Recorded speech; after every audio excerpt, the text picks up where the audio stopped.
The pleasure to meet quite a number of entrepreneurs throughout my travels and my journey around the world. As many of you know, I travel quite extensively for work.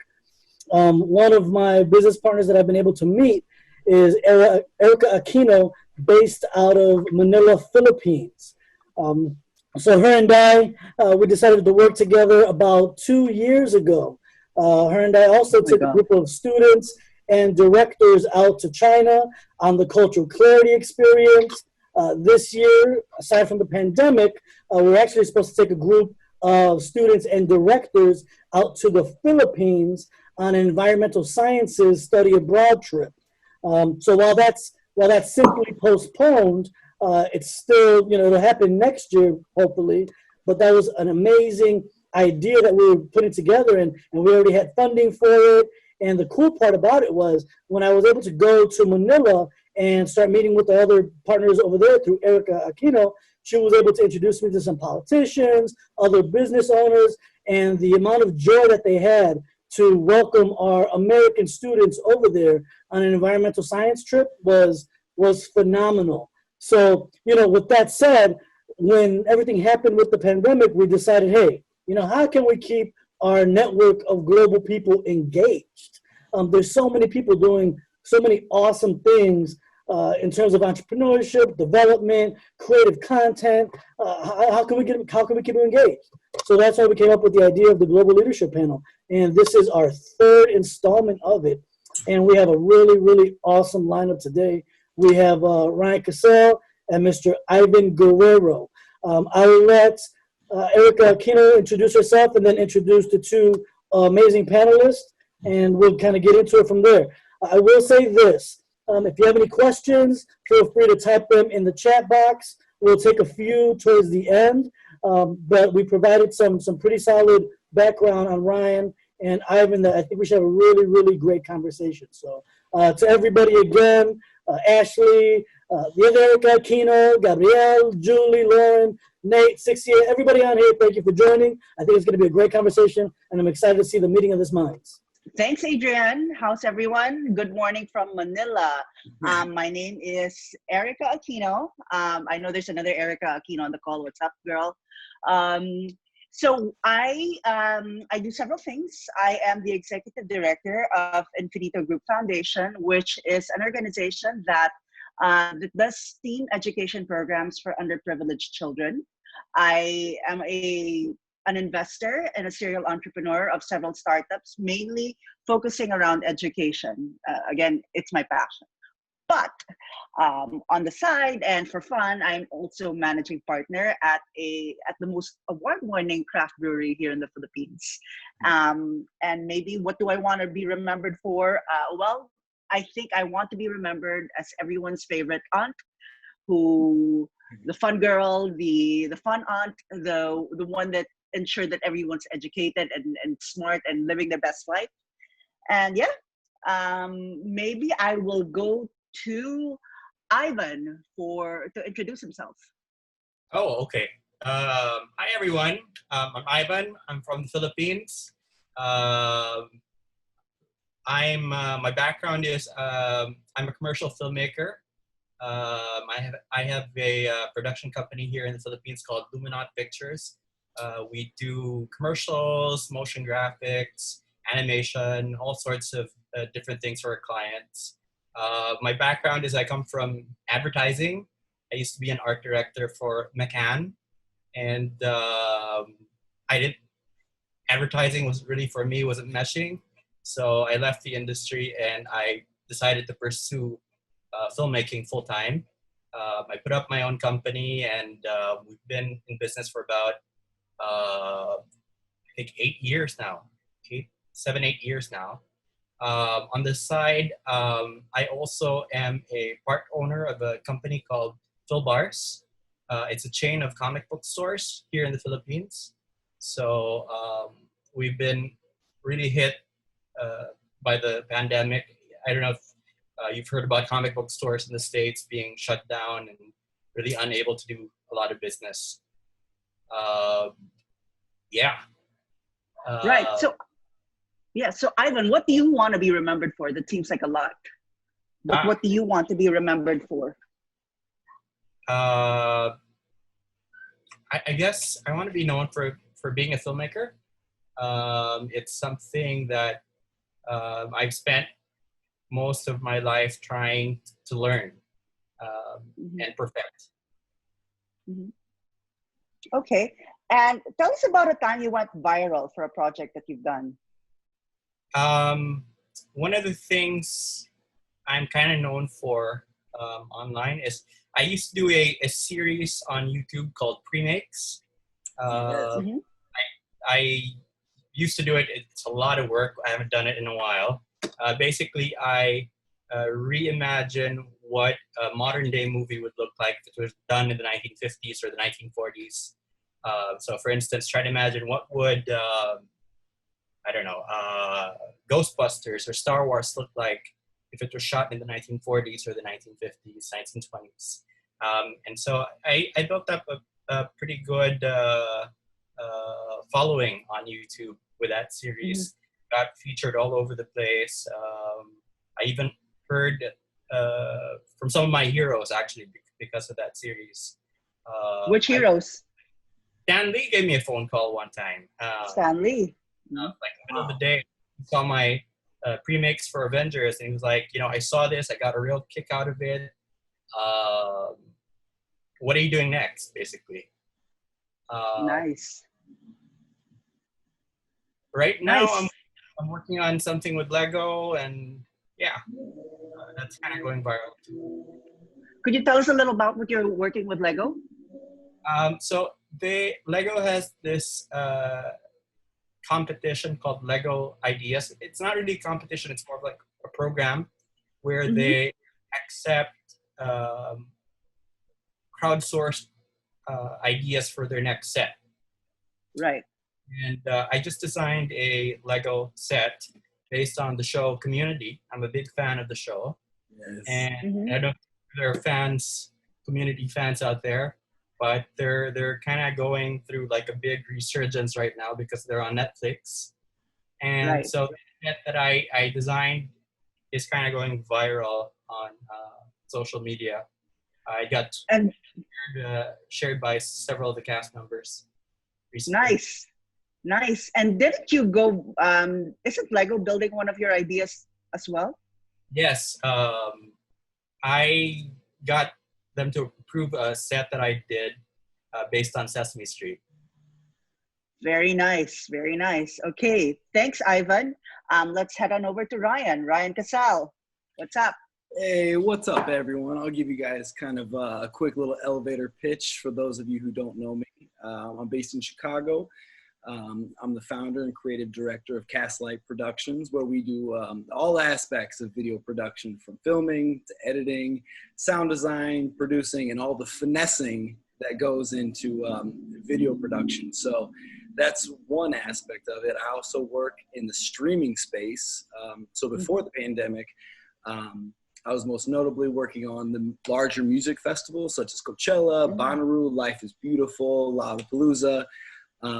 So a lot of my business is in the actual event space where we capture live events.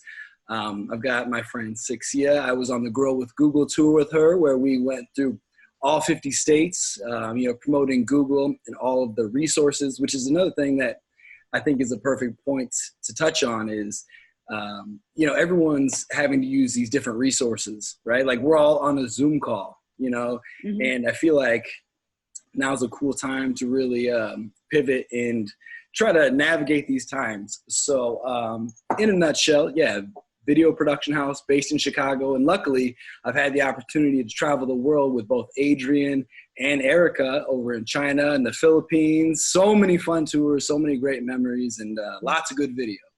So Ryan, what do you want to be remembered for?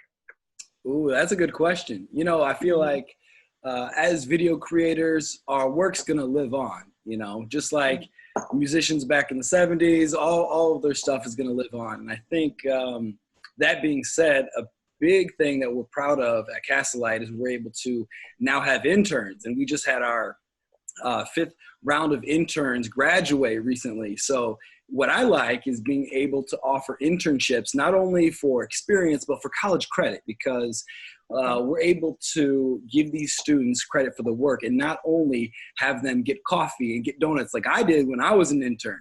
I mean, I learned how to make some awesome coffee, but that's a lot of what I did was as an intern. So the thing that kind of separates us and that I'd really like to be remembered for is being able to help others, you know, work on assets. And I feel like the internship that we're able to provide gives these students to actually work in real world environments where I act as the client.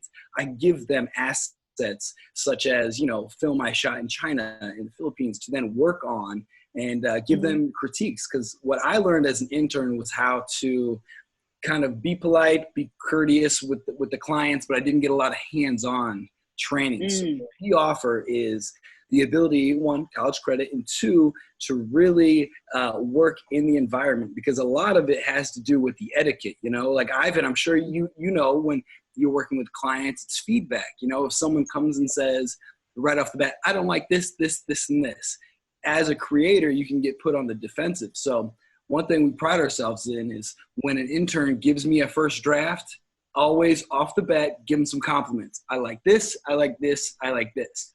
That way, it kind of sets a tone for the meeting. And then from there, you can be like, let's go ahead and touch this up, this up. So to answer your question, I think the thing I'd like to be remembered for is my ability to give back and help others learn what I've learned from others. That's really great to hear, Ryan. Now, tell us about a time. I'll ask the same thing as I asked Ivan. Tell us about a time you went viral for a project you did. I'd say there's two times in two different spaces. I did a lot of work with a company called Little Epic Design, and they had a client, some of you might know, point guard for the Chicago Bulls, Derrick Rose, hometown hero. I was able to get, you know, access to his baby shower and a lot of his personal life. So that video obviously went viral, and it was then, my footage was then used in this documentary, which won an Emmy this year.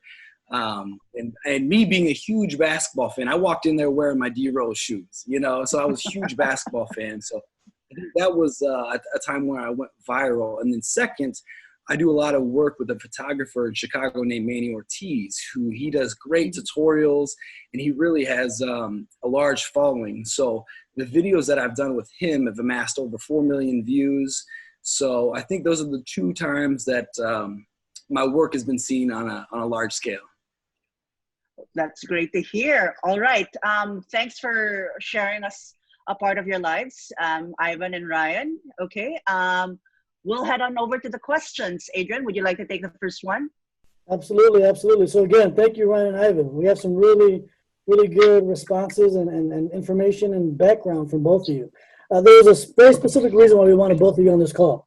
So in the space in a lot of the spaces that I'm able to maneuver in, whether it be business, nonprofit, whatever space I'm in, I tend to meet a lot of artists and a lot of creative entrepreneurs or entrepreneurs in the creative space. So, you know, I get asked the question a lot, you know, how do you start your company? How do you do this? How have you been able to sustain yourself for 8 to 10 years? And, you know, it's very different when you're talking about traditional business versus how do we develop a business model for creatives, right? For arts, things of that nature. So that's been quite the journey over the past number of years. As some of you know, my mother has an arts organization for the past 25 years. So all I've been doing for a very long time is working with her and seeing how to build up arts programs from the ground up. So seeing, you know, arts programs at the nonprofit level as well as the business level has been a really, really cool thing to kind of see flourish. And we had a call last week that we spoke about PR and multimedia professionals. And one thing that came up that really prompted this global leadership panel was how what people thought were hobbies a year or two ago, or 3 years ago, sewing, knitting, painting, videography, all of a sudden with the pandemic, now everybody wants to pick up those hobbies and turn them into careers. Well, there's people that have been doing that for years. Ryan and Ivan are two of those. And now there's a lot of people on this call who are taking it to the next level as well. So with that said, our first question going forward is, what opportunities, Ryan and Ivan, do you see for creatives in this new normal? And we can start with you, Ryan. Yeah, I guess first, before we talk about the new normal, I'd have to talk about the old normal, meaning a lot of my business was traveling and filming large groups of people. So during this time of the pandemic, obviously everything has had to shift and pivot for me. So we're seeing a lot more opportunities in the streaming service. I mean, we're streaming right now, but luckily I've been able to get in touch with people streaming a lot of fundraisers through Amazon Live. So recently we worked the Jack Johnson Festival, the Cocoa Festival, where we were able to take in multiple feeds, right? And a lot of times when you're doing these things at a large scale, you want to make sure that they can handle the bandwidth and all the technical aspects. So I've kind of had to shift from being more of a traveling videographer and a large events videographer to more of the streaming space, which again, everyone's in this together. So we're trying to figure out different ways to pivot and make it successful. So I guess the opportunity that I'm seeing is in the live streaming, but also this is kind of a good time to kind of reevaluate. So luckily, video translates very well, right? I feel like a lot of people in a lot of different industries need video, they need content. And if you can do that well, then you can navigate these waters too. And I'm sure Ivan can attest to that. Everything pre-pandemic is kind of out the window. And now I feel like we're all trying to find different resources and different ways to kind of reinvent ourselves. We're in industries basically that involve a lot of people. Filmmaking is an art form as well as a commercial medium that you can't just do on your own. Every time you go out there to film something, you need 20 people, 30 people, 40 people, 50 people to get together in a room and get that shot. And with this pandemic, people are reassessing how they can do that. Over here, at least, I don't know how it is over there. People are talking about what new guidelines are going to be implemented moving forward, because shoots cannot be how they used to be. We're talking about things here like the distance between the talent and the camera operator being discussed. How far should an operator be from an actor? How are craft services going to be taken care of? How's food? How's sanitation going to be like? Will you have a medical staff on set all the time? So huge changes to the old paradigm of doing things. We're not exactly sure just yet how it's going to turn out, but there are a lot of ideas and a lot of suggestions from people. But it's definitely going to be a very different work environment for creatives in film production. Absolutely. I mean, just Filipinos are very warm people. We do a lot of hugging and physical contact on the set. It's unavoidable. So just on that level alone, a lot of things will change. So I'm listening to both of you, right? And all I keep thinking about is, you mentioned streaming, Ryan. Ivan, you're talking about how things are completely changing in shoots as a whole, right? And production completely. And the entire way of doing business is going to change. Right? So I look at it, and I'm looking at the way people are. And another point that was made was how video translates well, right? And I'm seeing everybody now, really pivot into these virtual meetings, virtual webinars, virtual curriculums, if we will, virtual strategy sessions. And I'm thinking to myself, this is something that has been at our disposal for years now. And there are a number of companies right now, a very small number of companies, that are really being able to A, leverage, and B, profit off it. So, I look at it from the back end in terms of how are we able to get ahead of that curve as opposed to, be behind it because of the pandemic, right? These are all, everything that we're doing right now are things that we could have been doing years ago. And Right. it's just a really interesting way to see how creatives like yourself and Ryan are able to thrive in a time like this and pivot relatively easily while other people are having a really hard time. So, if you're thinking about, business owners who are relatively new to the video streaming, how to market themselves online, what are some things that you would, what's some advice that you would give to them? Like, it doesn't have to be a creative industry, but say, anybody who has a business, how can I utilize this technology, this opportunity right now to really build my brand and build my business?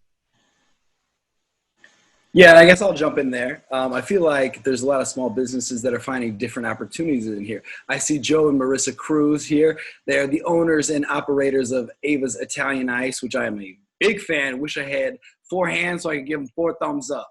But I've noticed with them, they've been offering curbside pickup, and again, it's great to see them being able to kind of field what's coming in with the pandemic and the different precautions that everyone needs to take and still be able to sell their delicious Italian ice. So I feel like everyone that's in different industries is hit differently, right? So me and Ivan have kind of talked about different ways that we've had to pivot and different ways we've had to curtail our industries to kind of keep it maintained.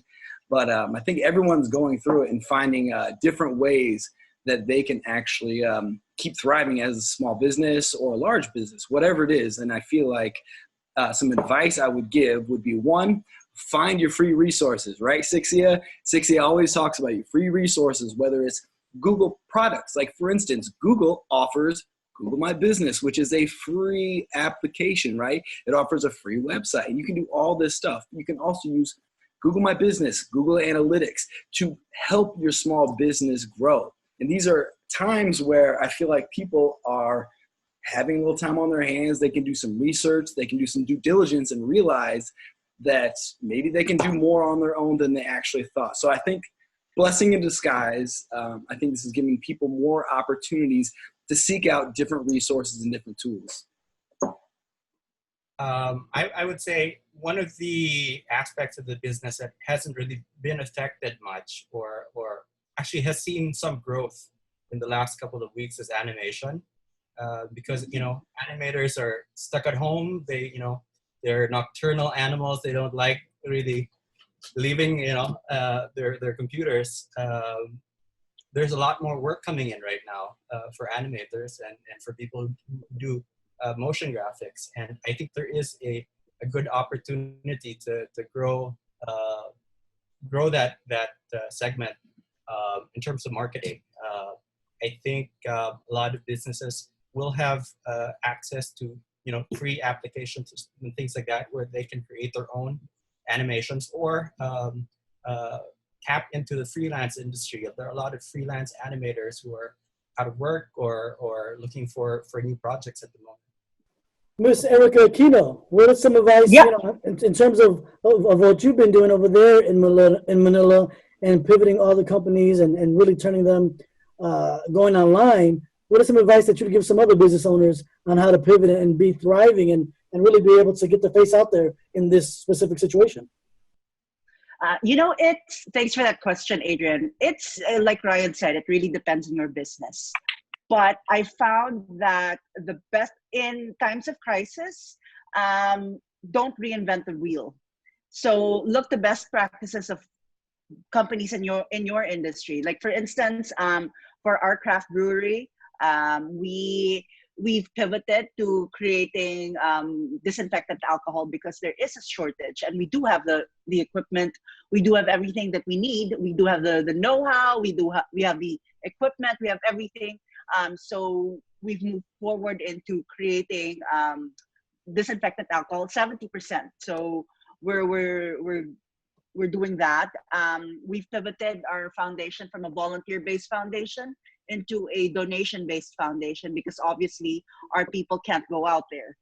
So it's really looking to your peers, industry leaders, and just taking a look around and seeing how you can apply those things to your own little company. One company I work with also, for instance, is a retail toy company. They have kiosks in malls where kids can kind of tinker with their toys and build, let's say, a volcano, or let's say they can build slime. They can create slime right there.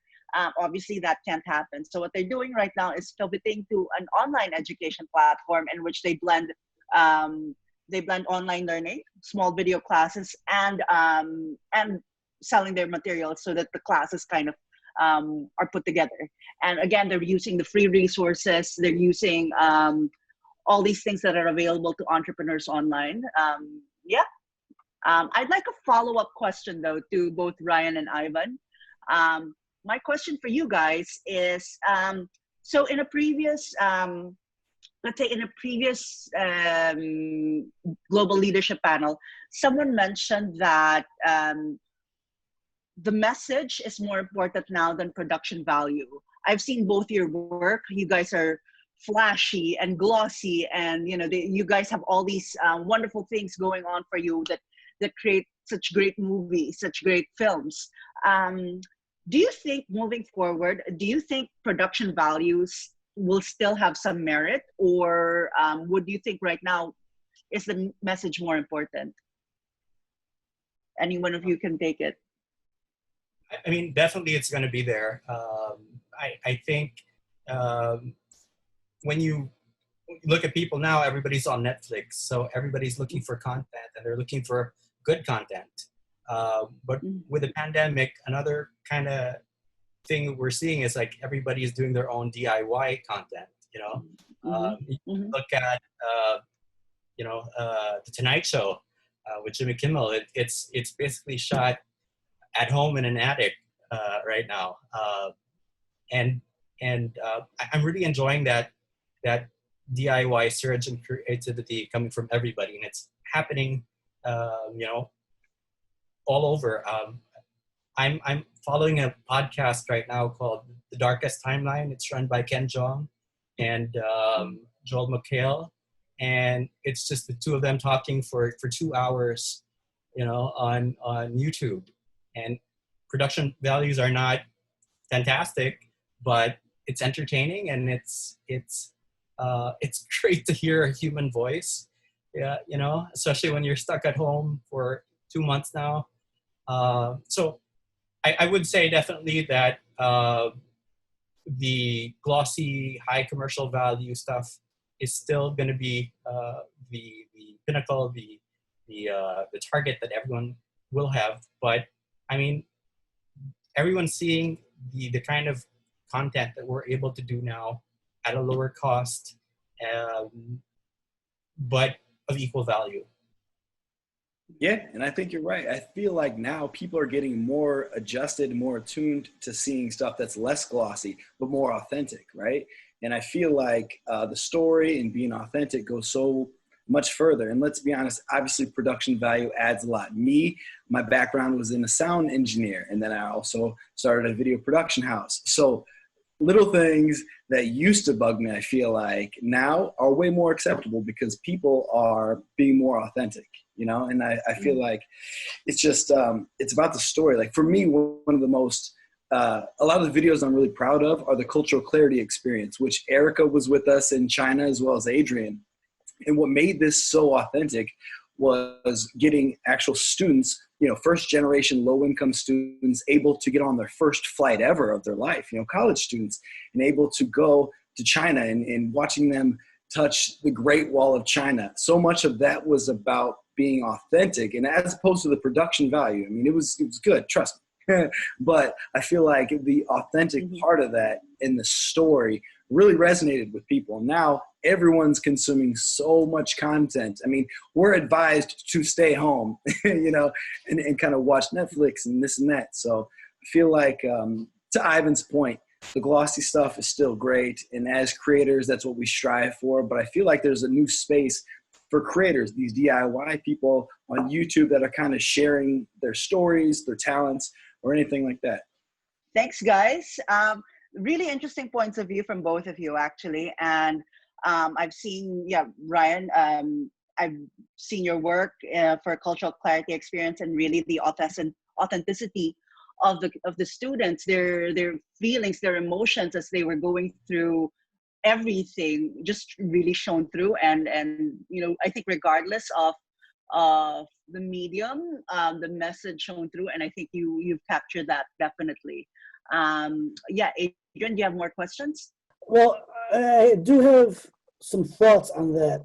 And before we go to the questions, I do want to say that, when we're talking about authenticity and pivoting, one thing that stands out to me when I think about those two words, especially right now, is we're talking about messaging, right? So what are we doing to consistently stay in front of our audience without asking for something in return, right?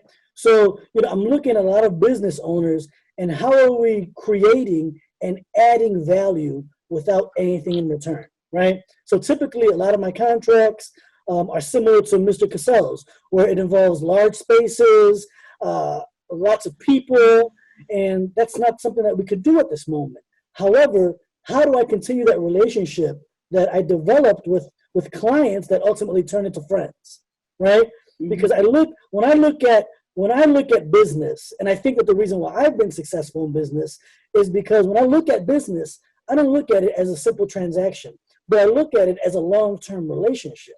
And, this situation right now is a blip on the 10-year relationship that I plan on having with my clients and my colleagues. So what are some things that I can do right now to provide value to them, right? So, I'm looking at the situation, and I'm looking at what Ryan and Ivan are saying, and this is all so essential, because what they're also doing is providing me a resource, right? Telling me how to learn how to use technology and be better at delivering a message to my clients. I could use traditional methods, or I could reach out to professionals like Ryan and Ivan and figure out how to take things a step further. And ultimately, when this stuff is over, we're making deeper connections. You know what I mean? Mm-hmm. So, and I just want to say that because there's some entrepreneurs on the call that aren't in the creative field, and they're asking me, how does this pivot, or how does this translate to our business? How does this translate to our industry? And that's really what really stands out to me in terms of, how are we creating this authentic message without expecting something in return? So, that may not sound like business 101, but that's relationship building 101. So I build my business off my relationships. Okay, thanks, Adrian. All right, okay. So what I'd like to know is, just looking into the future for both freelance and creatives, how can freelancers and creative agencies even evolve and generate work in the new normal, and what advice would you give? So what advice would you give, like just moving ahead? And obviously you've mentioned the situations in which we can't shoot really close. Ryan, you're in the travel and event space. What I'd like to know first is, how did you generate clients before? And then how do you think you can generate new clients as the situation unfolds? Yeah, I'll piggyback off what Adrian said, and a lot of it's relationships. So a big part of it is it's kind of reaching out to your network, right? And connecting people that might be able to help themselves, right? So one aspect is kind of keeping in touch with those people that have trusted you with their work. And then if you want to talk about kind of getting new business, I think this is a good chance for a lot of businesses and brands to look at their own branding, right? If you need to rebrand, if you need to update your reels, get all your ducks in a line. That way, when you go to reach out to new clients, this is my fresh reel. This is my fresh website. So I feel like right now it's a lot about kind of relying on the relationships you've built, making sure to tailor your content. That way it's very appeasing to new clients. And then, Mhm. yeah, just staying busy. So I don't know if Ivan can touch on that or what he thinks over in Manila. Um, so this is kind of how I look at it.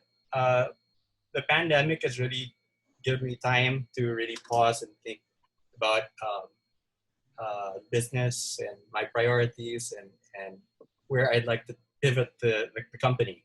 And it's a really unique opportunity to really listen to your thoughts and listen to your your heart and what you're passionate about, and see how you can incorporate that into your business. So I think this is a good opportunity for people in creative fields or freelance industries to kind of regroup and rethink their strategies.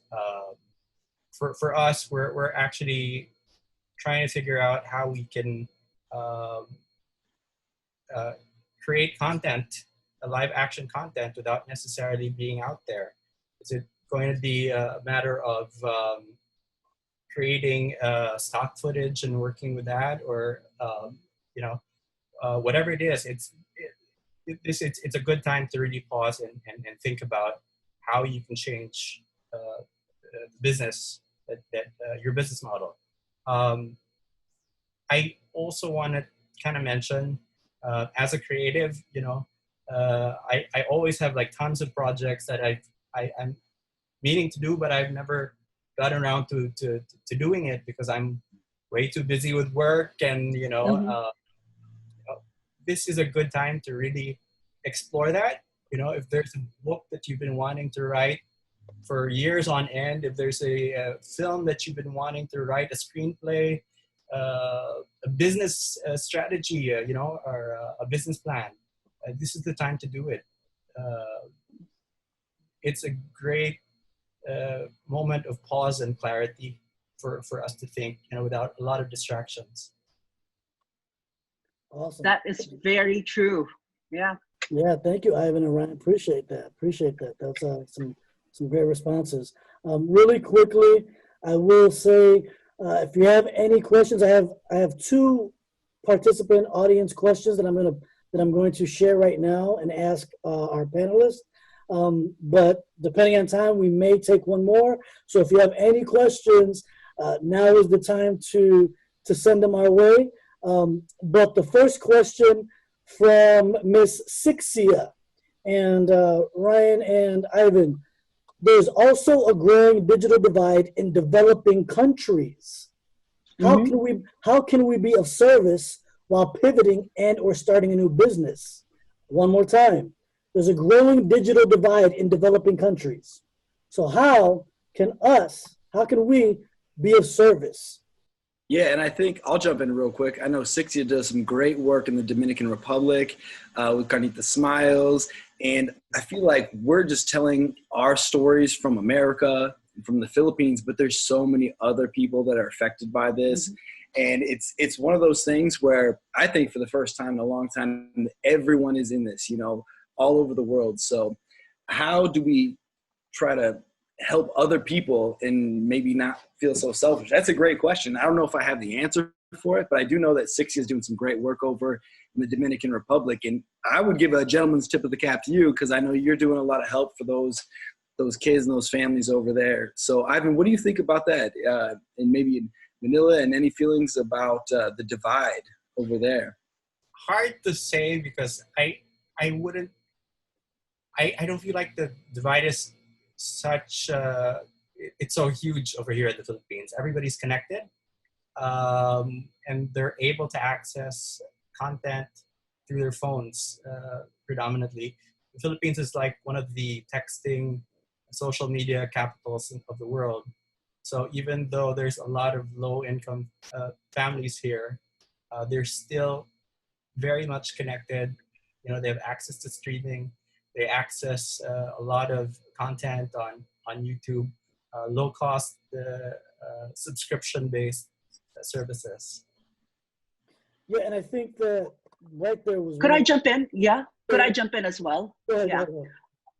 So, Sixia, that's a really excellent question. I work with underprivileged children here in the Philippines, and I could say I agree with Ivan. Yes, there is not that much of a digital divide, but in terms of connectivity, in terms of access to information, and in terms of, let's say, access to just even things like Netflix or YouTube, it's quite difficult because one, the signal for connectivity may not be as good in the far-flung areas. Adrian, Ryan, you've been to these far-flung areas, and what I can say is maybe keep in mind the device on which you're recording, or the device in which the audience is watching. So a lot of people still have smartphones, sure, but there is still some content that kind of isn't smartphone compatible. To maybe there could be some integration between offline and online. I don't know how we can achieve it, but let's say in the education space, what's happening is teachers are sending out worksheets and assignments aside from doing live online classes or pre-recorded classes. So those are the things that you just keep your audience in mind. Think of how can this little boy in the Dominican Republic watch what I'm seeing and learn from what I'm seeing. How can my audience, and I think about this all night, actually, this is what keeps me up all night. How can the street children beneficiaries, which my foundation helps, how can they keep on learning? How can they keep on consuming information at this time? And it really takes a village. Maybe coordinate with nonprofits in the area where you want to reach out, because they know more. They're on the ground. They can see what exact needs your audience might want.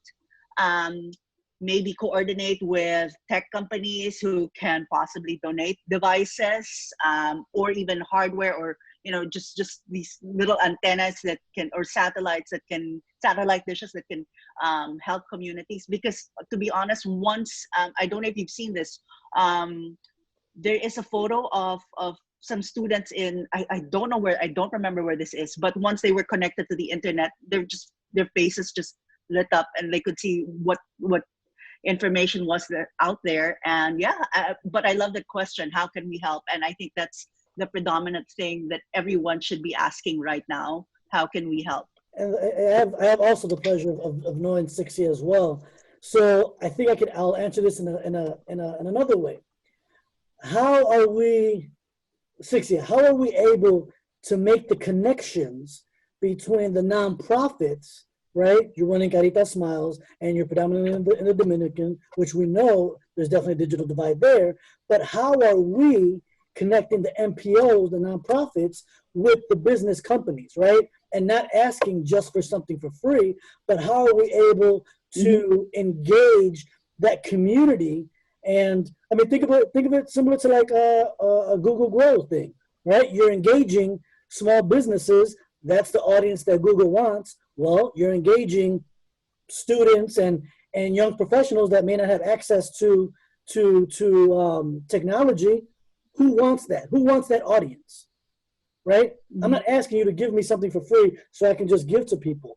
How are we developing seminars? How are we developing workshops that allow these tech companies to give you free resources in order to be in front of this market? So, I like to always think of things as how can we all win, right? I don't want to ask somebody for something for free just because of a pandemic. How can we create something right now? Yeah, the situation is a situation, but how can we create something that is going to live way longer than this situation? And I think that I know with some of the NPOs that I've worked with in the past, that's a lot of the things that we put together. Programs, initiatives that allow these larger tech companies or businesses to say, hey, here's money, here's product, but I want to be in front of somebody. So, it is what it is, right? We have to make everybody happy, and that's why we're creatives, that's why we're entrepreneurs. That's, we connect the dots. So there's another question that I think is really awesome that I want to take. And actually we got this one on Facebook, so that was pretty cool. Ryan, and Ivan, this is a pretty solid one. What do theaters do? So theater companies, right? Live companies like theater companies. So the question specifically is, what do theaters do? We can't stream our shows because of royalties and contract regulations. I'll jump in. This is kind of a time to become innovative. I know the Miracle Center is an amazing nonprofit theater company in Chicago that I do work with. And it's nice to see them that they were actually in a production of Willy Wonka. And I've seen them be able to use resources like Zoom to keep holding rehearsals. Now, it's not the same, but they're still offering kids something to do, because ultimately what they've been able to do is offer kids an outlet, right? These kids in the neighborhood an outlet to, become actors, become producers, stagehands, all of that stuff.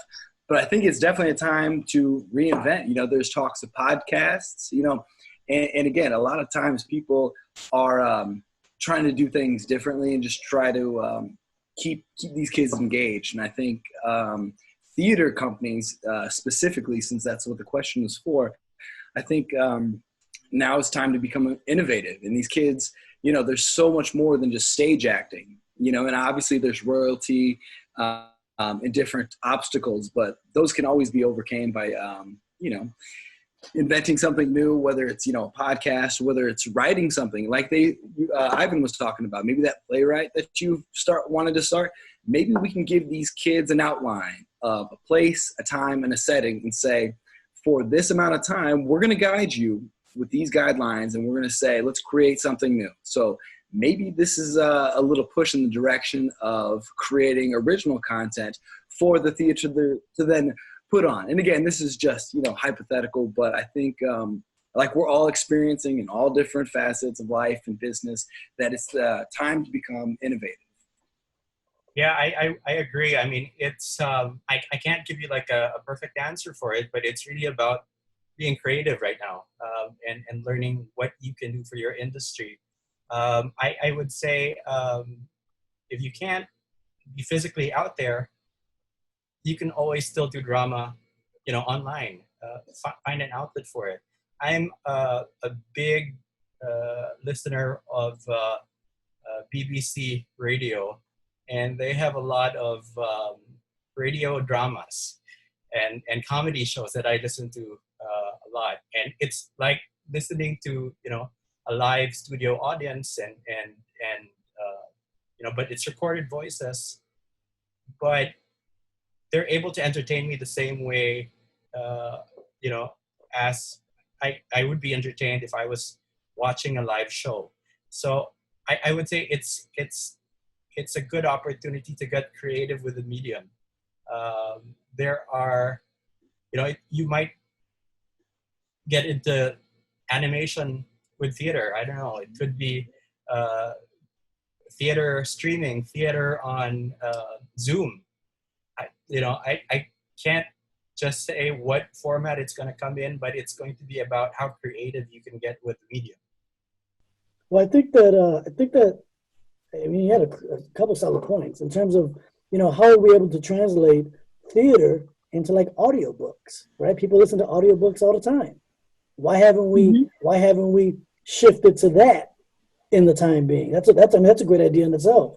In terms of people even, switching to audiobooks. I don't necessarily want to say podcasting, but yes, playwrights. Why are we not taking that and creating pictures with our minds, right? We all read books. We all do things of that nature.